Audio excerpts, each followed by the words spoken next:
Doctor Sunil Karpe जी के सानिध्य में साईं बाबा की महिमा को आत्मसात कर आध्यात्मिक जीवन जीने की कला सीखें। देखिए साई वाणी आस्था भजन पर प्रतिदिन प्रातः 7:20 बजे, आस्था पर प्रत्येक रविवार प्रातः 8:20 बजे। संपर्क सूत्र 9604050607।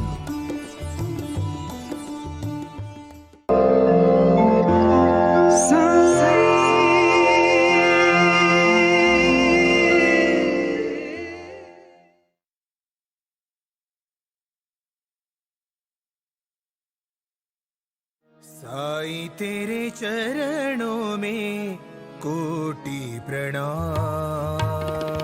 साईं तेरे चरणों में कोटि प्रणाम। साईं तेरे चरणों में कोटि प्रणाम। साईं तेरे चरणों में कोटि प्रणाम। शरण में ले लो साईं प्रभो। शरण में ले लो साईं प्रभो। शरण में ले लो साईं प्रभो। शरण में ले लो साईं प्रभो। नमस्कार मेरे प्रिय आत्मन, साई वाणी में आप सबका मैं स्वागत करना चाहता हूँ और बड़ी खुशी होती है मुझे कि मैं सब आपसे जुड़ रहा हूँ और साईं बाबा के विचार, आप सबके विचार और हमारे जीवन में आमूलाग्र क्रांति करने का काम साईं वाणी ने किया। इसमें कोई दोहरा नहीं। बाबा ने आशीर्वाद दिया और मैंने वो आशीर्वाद आपको पूरी तरह से बांटा है। साई क्रिया और साई ध्यान के माध्यम से हम जुड़ने का जो प्रयास कर रहे हैं और जिसके लिए कार्य कर रहे हैं, कुछ कर गुजरने के लिए मौसम नहीं मन चाहिए। मैं बार बार ये पंक्ति क्यों कहता हूँ, जो साधन है वो तो जुड़ जाएंगे, लेकिन वो साधन को जुड़ने के लिए पहले अपने को मजबूत बनना पड़ेगा विचारों के साथ और कार्यों के साथ। बहुत अच्छी बात है कि जब हम किसी चीज से जुड़ते हैं ना तो जीवन में बदलाव लाते हैं, क्रांति लाते हैं, क्रांति। और वो क्रांति हमें अभी करनी है।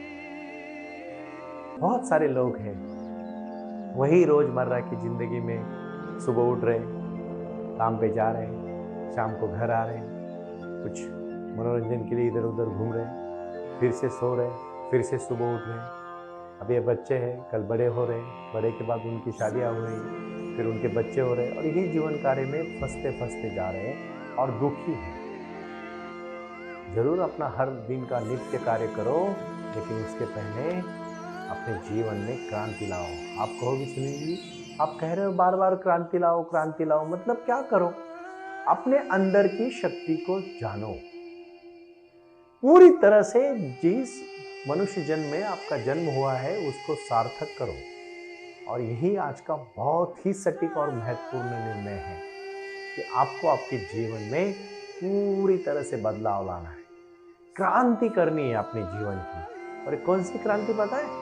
विचारों की क्रांति, प्रगल्भता की क्रांति, बदलाव की क्रांति और एक क्षमता और एक विश्वास। मैं फिर से कहना चाहूंगा, याद रखना मेरे शब्द, कभी मत भूलना। एक बार एक लकड़हारा लकड़ियां तोड़ने का काम करता था और अपने पूरे परिवार का दिन भर लकड़ियां तोड़ता, शाम को बेचता, कुछ पैसे लाता और परिवार को संभालता। बहुत सालों से वो कर रहा था। उसके ग्रैंडफादर, उसके दादाजी, उनके पिताजी और वो भी वो करता था। तो उसी जंगल में एक फकीर, एक पंडित साधना के लिए बैठे रहते थे। तो उन्होंने देखा ये लकड़हारा हर दिन लकड़ियां तोड़ रहा है, जा रहा है। हर दिन उसको जीने के लिए, रोजमर्रा की जिंदगी के लिए लकड़ियां तोड़ने का काम करना पड़ रहा है।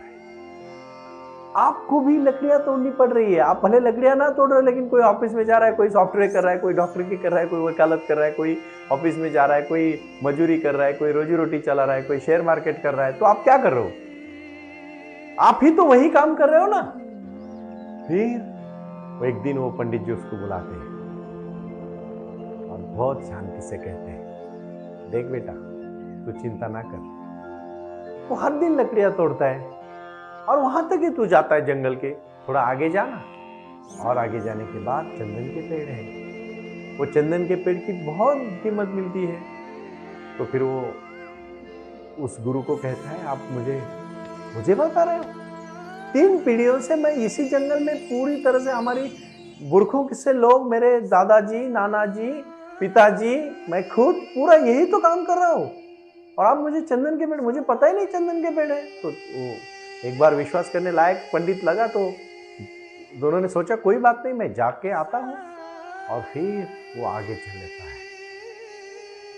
जैसे ही आगे जाता है तो वो कुछ लाल कलर के पेड़ देखता है, और उन्हीं पेड़ों को वो काटता है। चंदन के पेड़ होते हैं। चंदन के पेड़ के बहुत अच्छे पैसे मिलते हैं। मैं विश्वास देना चाहता हूं आपको, कुछ लोग अच्छा कार्य करने जाते हैं, और जैसे अच्छा कार्य करने जाते हैं तो उनको और अच्छे पैसे मिलते हैं। उसी प्रकार वो चंदन के पेड़ तोड़ता है, फिर बेच देता है, फिर 7-8 दिन के पैसे उसको मिल जाते हैं, फिर 7-8 दिन आराम करता है। इंसान का नियम ही है, ज्यादा कुछ आए तो आराम पे लग जाता है, कुछ और मतलब कुछ सीखने के लायक नहीं रहता, वो रिलैक्स हो जाता है। मैं बहुत छोटी छोटी चीजों से बातें जोड़ता हूँ ना, तो अब इसको कभी निगेटिव में मत लेना, बहुत अच्छी तरह से उसको समझ लेना मैं क्या कहता हूँ। मुझे जो बोध आपको देने का मैं प्रयास करता हूँ, उसको आप शांति से समझना। भाई और बहनों, बाबा ने जो मुझे मेडिटेशन में दिया, मैंने आपके सामने बांटा। इतना अच्छी तरह से बांटा कि मैंने कुछ सोचा नहीं, मैंने सिर्फ एक बात कही, जो बाबा ने कहा है वो आपको बताना है, और बस मैं वही करते आ रहा हूँ। बहुत बड़ी खुशी हो रही है। ये खुशी मेरे विचारों की खुशी है, ये खुशी मेरे क्रांति की खुशी है, ये मेरी क्षमता है, ये मेरा विचार है, ये मेरा विकास है, ये मेरी क्रांति है। आप सबके जीवन में बदलाव लाओ, आपके सबके जीवन में क्रांति लाओ, और वो क्रांति होगी, क्रांति जरूर होगी, लेकिन आपको उसके लिए मेहनत करनी पड़ेगी, अभ्यास करना पड़ेगा खुद के ऊपर। और फिर वो चंदन के पेड़ काट के 8-10 दिन का आराम करके फिर से चंदन के पेड़ काटने का वही काम करता है जो आप भी करते हो। थोड़ा इंजीनियर हो गए, डॉक्टर हो गए, अच्छी तरह से कमाने लगे तो रिलैक्स हो जाते हो। फिर से वो पंडित उनको कहता है, बेटा तू सच में मंद बुद्धि है, तू इतना ही सोच सकता है कि चंदन की पेड़ होंगे, उसके आगे और कुछ होगा, कभी सोचा है तूने? बोलता है, पंडित जी मैंने सोचा नहीं, बट क्या है आगे? बोलते अरे जा आगे, वहां चंदन के पेड़ के आगे चांदी है, और सोना चांदी तो आप जानते हो, चांदी है। तो फिर वो चंदन के पेड़ से थोड़ा आगे चला जाता है और जंगल में, और देखता है तो चांदी के खजीना मिलता है। फिर वहां से चांदी निकलता है, तो फिर वो चांदी ही चांदी हो जाती है, पैसे ही पैसा मिल जाता है उसको। फिर उसी में वो खुश रहने लगता है। 3-6 महीना कुछ नहीं करता, एक बार चांदी लेके आता है, बेचता है, आराम से रहता है। फिर से उसको पंडित बुलाते हैं और कहते हैं, बेटा अब याद रख। जैसे कुछ लोग नहीं क्या परदेश चले जाते हैं और वो बहुत खुश हो जाते हैं, पूरा भूल जाते हैं अपने गांव को, घर वालों को, सबको भूल जाते हैं, अपनी बीवी, अपने बच्चे, और खुश। ऐसा नहीं होता। आप समझो, कहानी से अपने जीवन से रिलेट करो, जोड़ो अपने जीवन से। ये कहानी बहुत महत्वपूर्ण कहानी है, जिसमें जीवन का बदलाव है, क्रांति है। और फिर वो कह देता है, चांदी में ही खुश हो जाता है। फिर से पंडित उसको बुला लेते हैं और कहते हैं, वो ऋषि होते, महान ऋषि, तपस्वी होते, और वो कहते, बेटा तू और क्यों नहीं आगे जा रहा है, चांदी के आगे भी कुछ है। इतना तो उसका अभी तक तो उसका भरोसा हो चुका था अपने गुरु के ऊपर, क्योंकि जो गुरु ने कहा था वो सच निकला था। पहले लकड़ी तोड़ता था, उसको दिन रात मेहनत करनी पड़ती थी। फिर चंदन के पेड़ 60 दिन का उसको आराम मिला, फिर चांदी मिली तो उसको 3 महीने का आराम मिला। उसने सोचा अभी और क्या है, फिर अभी आगे जाके देखता है तो सोने का खजीना मिलता है। फिर एक बार सोना मिल गया तो फिर कुछ भी नहीं, सब कुछ मिल गया, और फिर बहुत अमीर हो जाता है वो। फिर वो खुश हो जाता है, तो गुरु जी के पास जाता है एक दिन, पंडित जी के पास फिर से, और कहते हैं, पंडित जी उसको कहते हैं, अरे तू सच में मंद बुद्धि है, मूर्ख है, तुझे पता ही नहीं, तू जहां जो मिलता है वही रुक जाता है, आगे जाता ही नहीं है तू, वो आगे जा। सोने से आगे क्या है? फिर वो मोहरे, उसको हीरे मिल जाते हैं। अभी आप तो जानते हो डायमंड की कीमत सोने से भी ज्यादा होती है। फिर डायमंड मिलने के बाद वो तृप्त हो जाता है, खुश हो जाता है जिंदगी में। तो अभी मुझे कुछ नहीं चाहिए, मेरे पास सब कुछ है, घर, गाड़ी, बंगला, हेलीकॉप्टर तक मैंने खरीद लिया, अभी मैं बहुत खुश हूं, मेरा परिवार खुश है, मेरे बच्चे खुश है, मैं खुद खुश हूं, मुझे कुछ नहीं चाहिए। I am very happy in my life, मैं बहुत खुश हूं मेरे जीवन में। फिर गुरुजी उसको एक दिन बुला लेते हैं और कहते हैं, सच में तू नहीं आगे की सोचता। फिर वो उनको बोलता है, गुरुजी हीरे के आगे क्या है पूरे धरती में? आप अभी कुछ मत बोलो, मैं बहुत खुश हूं, मुझे और कुछ नहीं चाहिए। फिर गुरुजी बोलते तेरी आंख खुली नहीं है बेटा, हीरे के आगे एक चीज है। क्या है गुरुजी? वो कहते मैं हूं। तूने कभी मेरी तरफ देखा है ठीक से? जाना है मुझे? साईं बाबा भक्तों को कहते हैं जब शिरडी में आते हो तो सब कुछ है आपके पास, फिर भी यहां क्यों आते हो? क्या चाहिए आपको? वो चाहिए ध्यान, वो चाहिए समाधान, वो चाहिए शांति, वो चाहिए सुख, वो चाहिए क्रांति। और फिर वो उनके कदमों में जाके झुक जाता है, आशीर्वाद देता है पैरों तले और उनको कहता है गुरुजी मेरा तो आपकी तरफ ध्यान ही नहीं गया। तो यही तो मैं चाहता हूं कि तुझे सब कुछ मिलने के बाद भी तू मेरे पास ना आए तो तू सच में। इसके लिए मैंने किताब लिखी है दिव्य संदेश। भाई और बहनों, साईवाणी.org पे जाके आपको ये किताब खरीदनी है। ये दिव्य संदेश को जानना है आपको, तभी तो आप समझ पाओगे कि कौन सा संदेश दिया है भगवान ने हमें। साईं बाबा ने हमें कौन सा संदेश दिया है कि हीरे मिलने के बाद भी अगर आप ध्यान की और आत्मा की ओर नहीं जा रहे हो तो आप कब जाओगे, कब पहुंचेंगे वहां? आपको पहुंचना पड़ेगा। गलती से भी गलत मत समझना, लेकिन आपको पहुंचना पड़ेगा। जिंदगी में क्रांति करनी पड़ेगी। अपने जीवन में ध्यान और साधना के माध्यम से जुड़ना पड़ेगा। उसी लकड़हारे की तरह आपकी जिंदगी है, उसी लकड़हारे की तरह हमारी जिंदगी है। हमें आगे मिलता गया, हम उसमें ही खुश रहने लगे, हम आगे चले ही नहीं। हमें आगे चलना चाहिए, हमें जीवन में बदलाव लाना चाहिए और ध्यान साधना के साथ हमें जुड़ना चाहिए। अमूलाग्र क्रांति होती है जीवन में। जब तक हम ध्यान के पास ना जाएंगे कुछ नहीं कर पाएंगे। आज का संदेश यही है कि जाओ आगे और जब तक चलो जब तक ध्यान तक नहीं पहुंचते। 24 घंटे में बांटना सिखाने वाला हूं मैं आज। कोई जनवरी के पहले दिन पूरे साल का प्लान करते हैं और दूसरे दिन से वो बंद करते हैं, शुरू करना। प्रारंभ करो और जारी रखो, मैंने ऐसे ही गुरु मंत्र नहीं दिया है। कोई कहेगा गुरुजी ऐसा कोई गुरु मंत्र होता है क्या? वो तो बहुत बड़ा संस्कृत का मंत्र श्लोक होता है, फिर उसको पढ़ना होता है, फिर रटना होता है। नहीं, कुछ नहीं। लाइफ बहुत सिंपल है, उसको कॉम्प्लिकेटेड मत करो। एकदम सिंपल लाइफ है, उसको जियो अच्छी तरह से, बस जियो, चलो। चैरतवी चैरतवी, भगवंत ने कहा है चलते रहो पहुंच जाओगे। दौड़ोगे थक जाओगे, बैठोगे आलस से जुड़ जाओगे, चलोगे पहुंच जाओगे। चलना है और पहुंचना है, बस। और कुछ नहीं करना है, कुछ नहीं करना है जिंदगी में, सिर्फ चलना है। अपने कार्य को हर दिन आराम से करते करते करते करते करते करते करते करते पहुंचना है, बस। आज सुबह सब लोगों को मैं विनती करूंगा, साईवाणी सुनने के बाद आज से प्रारंभ करो कि आप 40 मिनट का ध्यान करोगे। 40 मिनट का ध्यान करोगे, पूरा जिंदगी सुधर जाएगा। मैंने परसों ही कहा था कि वो चीज सीखी क्या जिससे सब चीजें सीख सकते हो। मछली खाने को मत सिखाओ, किसी को अगर सिखाना है ना तो मछली पकड़ने को सिखाओ, कि ताकि जिंदगी भर मछलियां खाता रहेगा। खलील जिब्राल के जीवन की एक मैं छोटी सी कहानी बताना चाहूँगा। खलील जिब्राल मेरे बहुत प्यारे लेखक है, मैं बहुत मानता हूँ उनको। मेरे जीवन में उन्होंने बहुत क्रांति की। खलील जिब्राल छोटे थे, 4th स्टैंडर्ड में, 4थी कक्षा में, और गुरुजी ने कहा सबको, जाओ बच्चों एक काम करो। कौन सा काम? बोले लिख के लाओ पेपर पे, दुनिया में सबसे दुखी प्राणी कौन सा है। उन्होंने लिखना शुरू किया। किसी ने लिखा माँ बाप है, किसी ने लिखा भाई है, किसी ने लिखा बहन है, किसी ने लिखा गुरुजी है, किसी ने कुछ कुछ कुछ कुछ लिखने का प्रयास किया। लेकिन खलील जिब्राल ने लिखा मासा। फिश को उन्होंने सबसे दुखी कहा। गुरुजी ने पूछा बेटा कैसे? तो खलील जिब्राल ने कहा गुरुजी, फिश इसलिए, मासा इसलिए दुखी है क्योंकि उसके आंसू कोई भी नहीं देख सकता।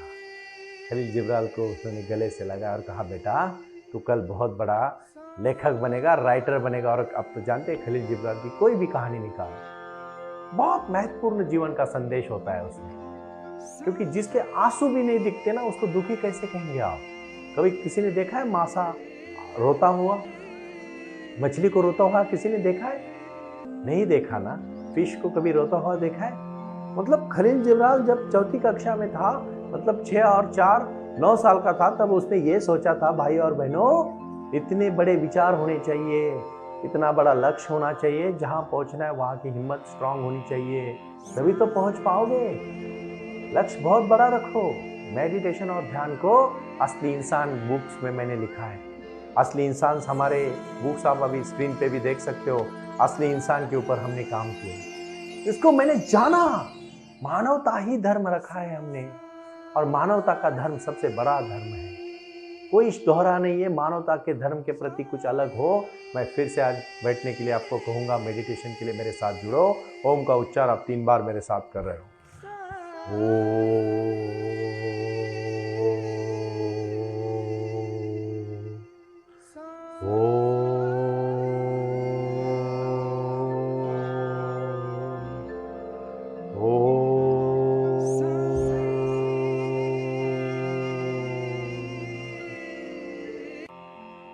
साई ध्यान में आज मैं रात्रि का ध्यान आपको सिखा रहा हूँ। शाम को खाना खाने के बाद आपको 20 मिनट चलना है, और चलने के बाद आप जब अपने बिस्तर में जाओगे उसके पहले आपको शांति से पद्मासन में 20 मिनट बैठना है, और ऊपर की तरफ देखना है, आकाश की तरफ देखना है एक मिनट के लिए, और फिर समझना है कि कितना बड़ा ब्रह्मांड है। एक मैं छोटी सी कहानी अभी बताने जा रहा हूँ, आप शांति से सुन लेना। आप बैठे हो पद्मासन में शाम को, देखो एक डॉट दिखा, और डॉट से शुरुआत हुई। पहले पूरा विश्व दिखा। हम कौन है पहले आप ठीक से समझो। आप कौन है ना, पहले जानो खुद को। मैं आपको नेगेटिव में नहीं बल्कि सकारात्मक सोच के लिए बोलना चाहता हूँ। और पूरा ब्रह्मांड पहले दिखता है। ब्रह्मांड में पूरी आकाश गंगा दिखती है। आकाश गंगा के बाद आप देखो, आपको दिखेगा एशिया खंड। एशिया खंड में आप देखो, आपको दिखेगा भारत। भारत का नक्शा आपके सामने लाओ। भारत के नक्शे में आपको दिखेगा आपका राज्य, चाहे पंजाब हो, चाहे गुजरात हो, चाहे राजस्थान हो, चाहे मध्य प्रदेश हो, चाहे कर्नाटक हो, चाहे तमिलनाडु हो, चाहे केरल हो, चाहे महाराष्ट्र हो, चाहे गोवा हो, चाहे राजस्थान हो, चाहे गुजरात हो, चाहे दिल्ली हो, कोई भी, मध्य प्रदेश हो, यूपी हो, बिहार हो, बंगाल हो, जो उड़ीसा हो, तमिलनाडु हो, आसाम हो, नागालैंड हो, मणिपुर हो, जो भी आपका जिला स्टेट है वो आपको राज्य दिखेगा। उस राज्य में फिर आप अपने तालुका जिला की तरफ जाओ। जैसे पुणे जिला है, अहमदनगर जिला है, ठाणे है, नासिक है, मुंबई है, कोई जयपुर के ज़िले हैं, एमपी के ज़िले हैं, छत्तीसगढ़ के सागर है, विदिशा है, उज्जैन है, इंदौर है, जो भी है आपका, हरियाणा है, पंजाब है, जो भी है, गाजियाबाद है, नोएडा है, सो भी है। और उसमें आप देखो आपका एरिया, मोहल्ला, फिर आपके मोहल्ले में आएगा आपका घर, एक छोटा सा बिंदु आएगा। हम कहते हैं ना मैं, मेरा मेरा मेरा मेरा, क्या है तेरा? साईं बाबा कहते हैं बच्चों कभी घमंड मत करना। आपको भगवान की एक ही शक्ति है, और वो है श्रद्धा और सबूरी के साथ, ध्यान के साथ जुड़ जाना। ध्यान सिखाना ही मेरा प्रयास है। और ध्यान में अब ये संध्या का मेडिटेशन आप कर रहे हो, इसके लिए मैंने मेडिटेशन के ऊपर कुछ किताबें लिखी है। अंतराग्नि, अंतराग्नि में मैंने बताया है कि अंतर का अग्नि जब तक जलाओगे तब तक प्रकाश दिखेगा। जितने अपना दिया जलाया अपदीप भव, जो अपना दिया जलाएगा दूसरे के दिए की जरूरत ना पड़ेगी। और आज के शाम के मेडिटेशन में मैं आपको अंदर का दिया जलाना के लिए कहने जा रहा हूँ।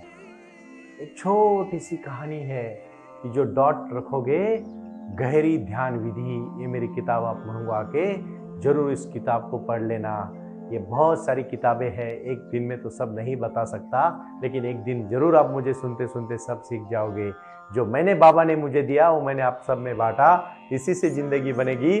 मैं आखिरी में फिर से कहना चाहता हूँ, वो आए और आकर चले गए, मौन रहे और कुछ कह गए। जो था बिन बांटे ही बढ़ गया, जल उठे दिए और अंधेरा झट गया। जल उठे दिए और अंधेरा झट गया।